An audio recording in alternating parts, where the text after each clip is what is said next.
so given my plans were completely foiled by a bushfire, and I've just thrown all my toys out of the cot and thought, fuck it, Andrew's in charge now. So where the hell are we, Andrew? Good question. Good question. Yeah. No, we're coming into Fitzgerald River National Park.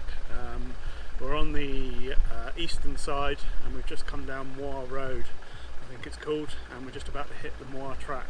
Okay, cool. And we're going to head in and see if we can find any wreckage of the bomber that went down in February. The old 737. All right, so time to drop some air out of the tyres, time to put some lunch in the travel buddy, and head up there. Crack on. All right, let's go.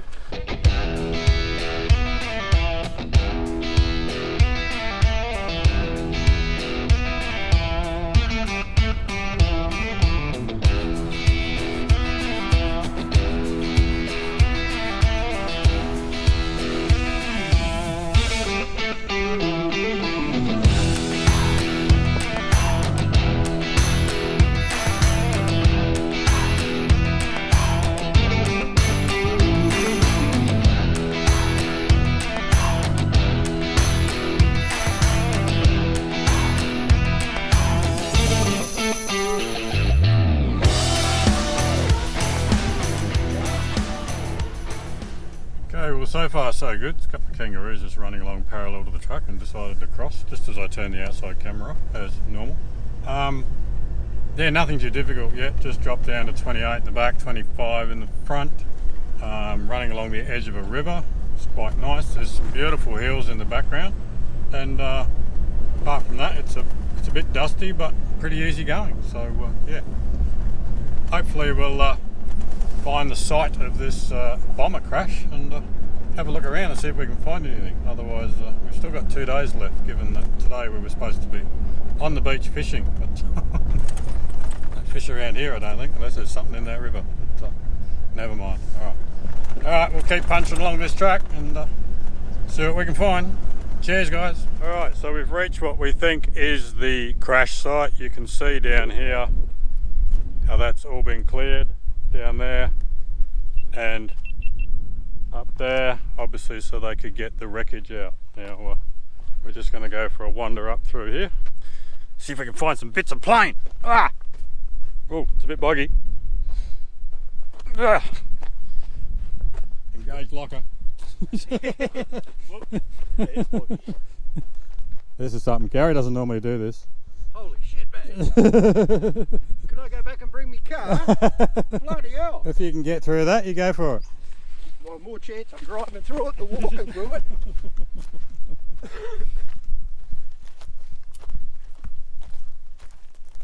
Alright, so reading the report, just a bit of history, not that it was that long ago, about what happened.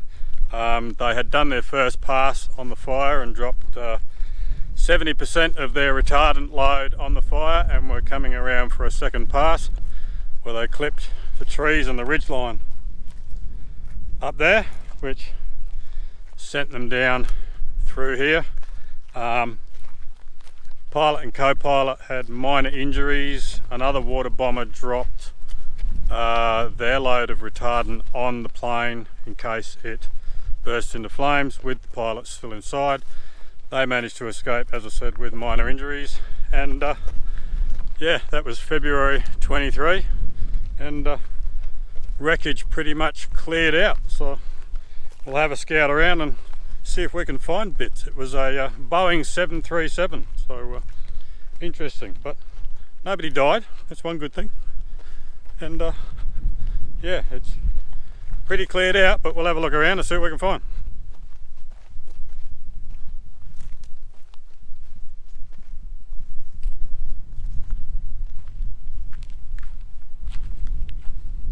Alright, well, they definitely do a good job of cleaning up. There is not one, if you didn't read up about it, you'd wonder what this clearing was here for, but it stretches down there all the way back up over the other side of this four-wheel drive truck. So it's pretty cool. I love looking at this sort of stuff, even though there's nothing physically here to see apart from the clearing that they cleared to get the wreckage out.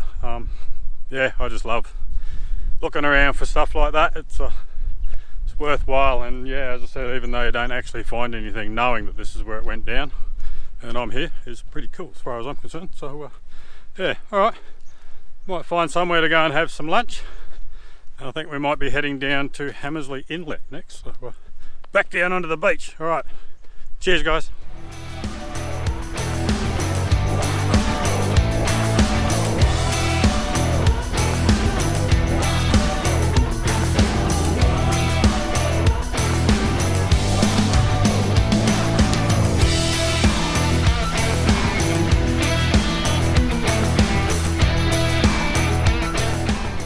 We just jumped onto this four-wheel drive track just before Hamersley Inlet campground. It's a very, very skinny track. It's not, well, I guess it's scratchy in some parts, but it's not for a wide vehicle, I'll tell you that much.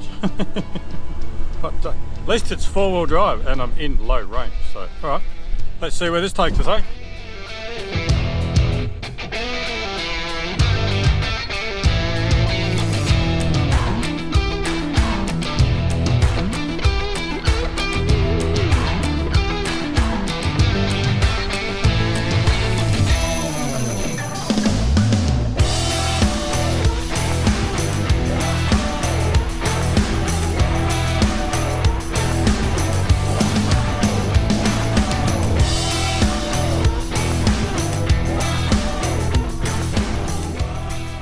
Alright, this track takes you to the dunes and wow, look at that.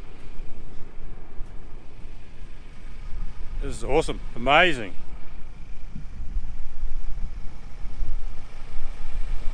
And given we're all running on about 25 to 28 psi, might be time to drop a little bit more air out of the tyres, so let's go.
That is a pretty spectacular view from up here, if I don't mind saying it myself.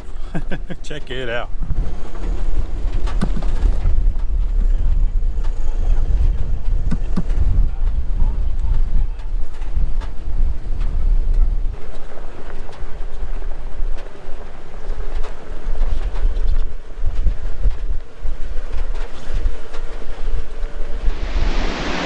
Down on Hamersley Beach, and we're just trying to find a way round this headland.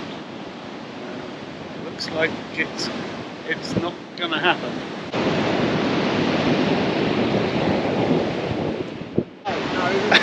No, I'll go with that. You know. Yep, that way's definitely not going to work.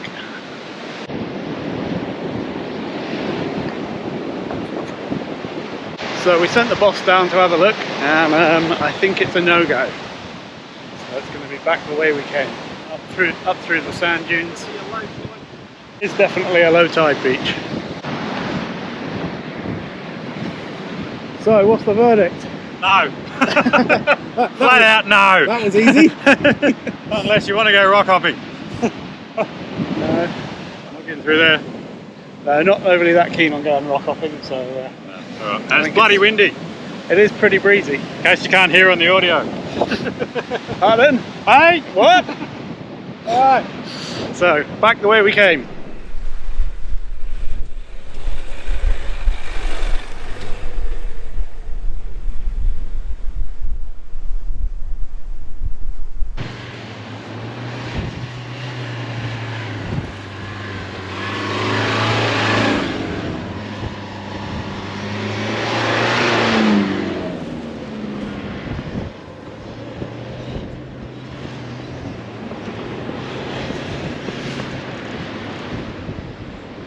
Alrighty, we are heading back out the way we came because you can't get around that rocky headland and there's no way down the beach on the other side. So we're going to have to go back out, go past the campground, and hopefully we can get across the inlet from there and start looking for somewhere to camp, I guess, because it's 10 to 2, so you know, we like to get into camp early in the daytime.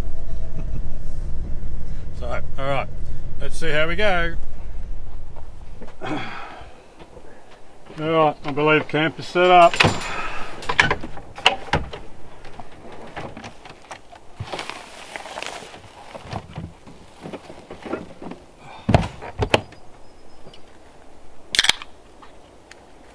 Cheers.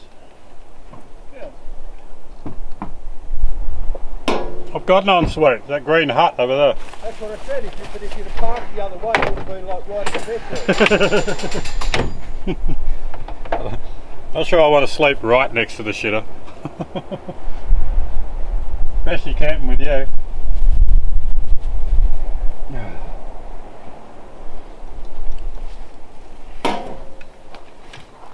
Alright, as you can see, camp is all set up, and just to give you an idea of where we are in a campground, but there's nobody else here at the moment, and we are right on the edge of the Hamersley Inlet. So here is kind of the view. If you take 10 steps one way and 20 steps the other, you got this.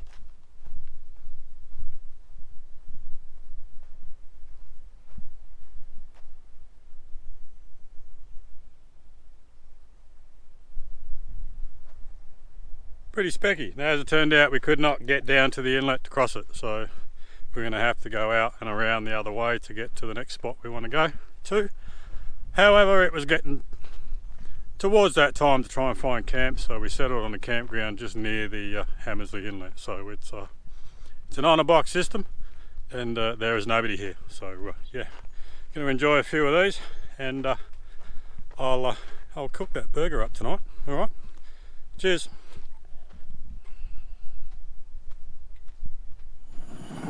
Alrighty, so it's now time to cook the burger that I promised. Just spent the afternoon sitting around doing downloading of all the footage that I've taken so far and having a few drinks. So now it's time to cook. The burger of my choice for this trip is the Caesar burger, which basically comprises of a thigh fillet fried in panko crumbs, some bacon, cos lettuce, cheddar cheese, and some Caesar dressing, so hence Caesar burger. So got this from a place in Heathridge north of the river that makes some pretty cool burgers. The name Ryan Johns, I think they're called, in Heathridge. They make some really cool burgers. every week, and this is one of theirs. So that's where I stole the recipe from. So all right, we'll grab the thigh fillet in some egg wash, in the panko crumbs, and I've got some vegetable oil on the stove, which you can probably hear sizzling away. And just for extra crunch, I'm going to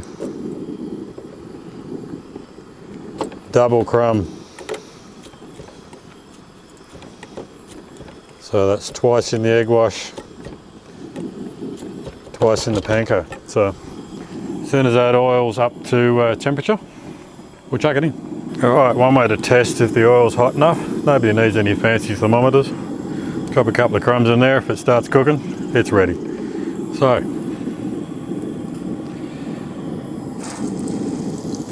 drop the chicken in there. Alright, so the chicken is almost cooked. Time to chuck the cheese on so it melts.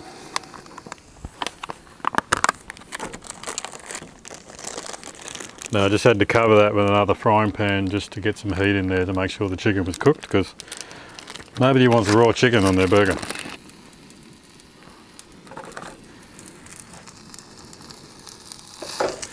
There we go, some cheese and a couple of bits of bacon.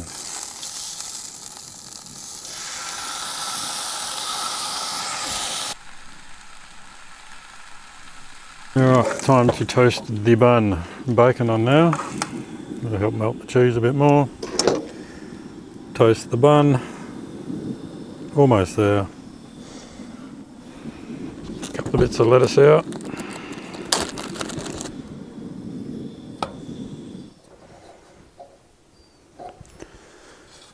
Alright, let's put this thing together. So, this is not a squeezy bottle, so I have to use a knife. Caesar dressing.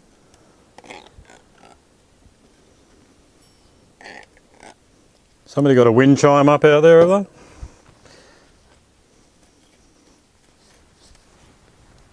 Hey? Someone got a wind chime going over there somewhere, have they? That probably is Andrew's alarms again. it's the alarms on the Everest, is it? Alright, so goes against my every belief to put lettuce on the bottom, but that's what the burger shows. Chicken, bacon, cheese, and there we go. One Caesar burger.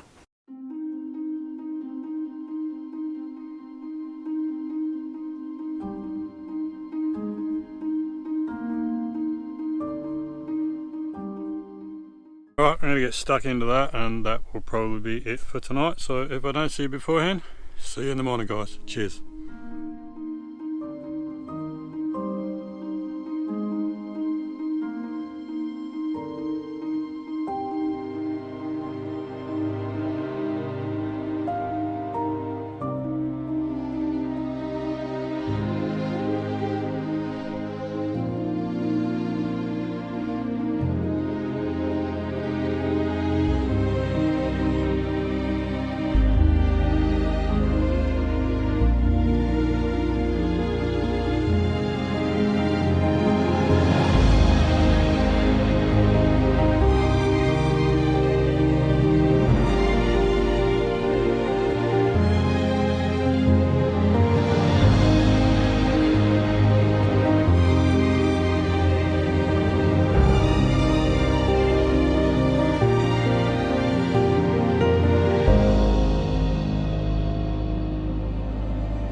Well, good morning, guys. Leaving camp now. Nice relaxing afternoon at camp, although I probably did about 2 hours work downloading footage. But anyhow, we are exiting camp and on our way, and I'd love to tell you what today's plan is, but I haven't really got a clue because the gentleman in front, Andrew, is in charge of navigation, so I'll have to hand you over to him to tell you what's going on today. What's happening, Andrew? Good morning, everybody. What time is it? We're about 7 o'clock, I think it is, something like that. Just move away from all the cars because they're all airing up and it's a little bit noisy. So we had a night at Inlet Road Campground, just to the west of Hamersley Inlet, and I'm just walking down to the water now because it's a bit quieter and much nicer than being up in the campground. And what the plan for today? That's a very good question. We're